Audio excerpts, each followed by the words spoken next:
They said the upgrade list was full, but I watched them hand boarding passes to two other people, both dressed sharper, both lighter skinned, just minutes after they told me no. My name is Elijah King, and from wherever you're watching this, stay with me, because sometimes they don't just deny you a seat, they deny your worth, right to your face, with a smile. Sir, upgrades are for elite tier members only, the agent said, without even checking my name. I handed her my platinum executive card. She blinked, forced a grin, then said, "That doesn't look updated." It was updated. I didn't argue. I didn't yell. I just nodded and walked away.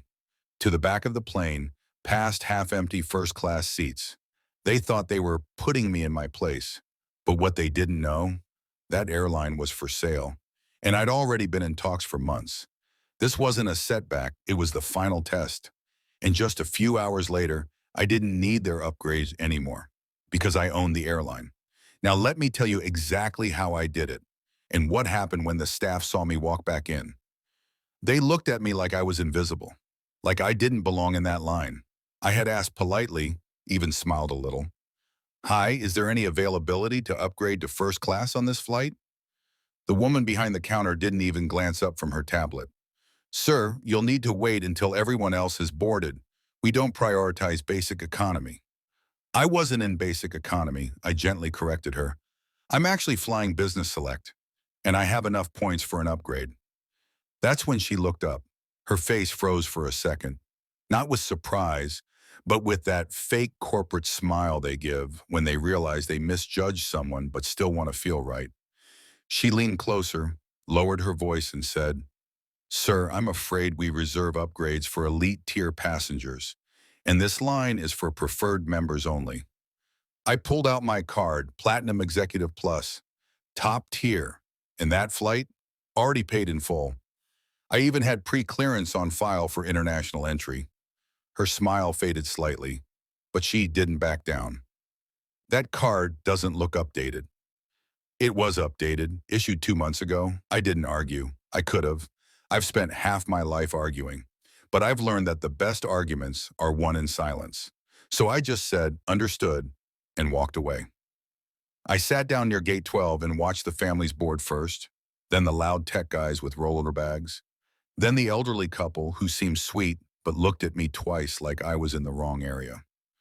When I finally boarded, I passed through the first-class cabin where half the seats were empty. My assigned seat was near the back, sandwiched between a guy who smelled like onions and a woman already on her third wine. I could hear the gate attendant's voice in my mind. "We reserve upgrades for preferred members only." I laughed to myself, not out of anger, not yet, just at the irony.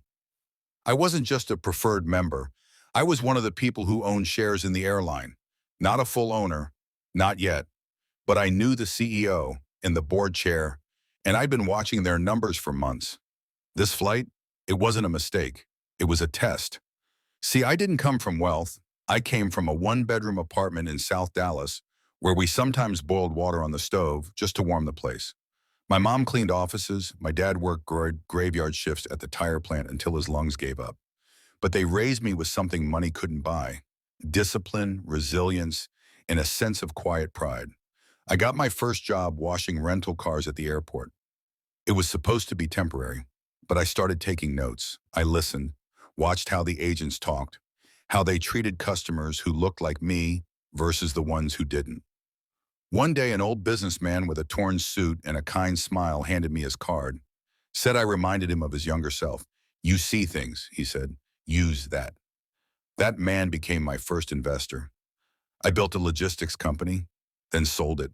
Took that money and bought into tech. Made the right partnerships, then aerospace.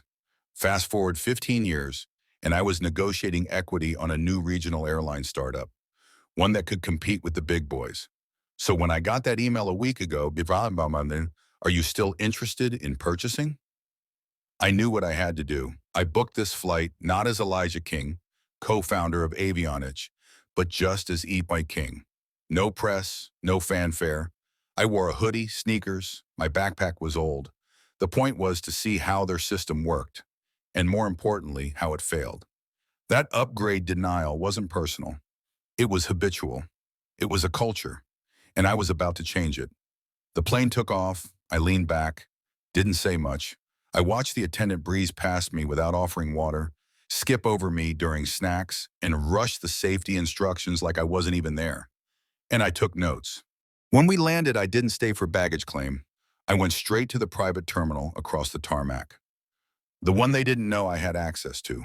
The CEO was already waiting. "Mr. King," and he said, extending a hand. "Let's get started," I replied. By noon, I had signed the papers.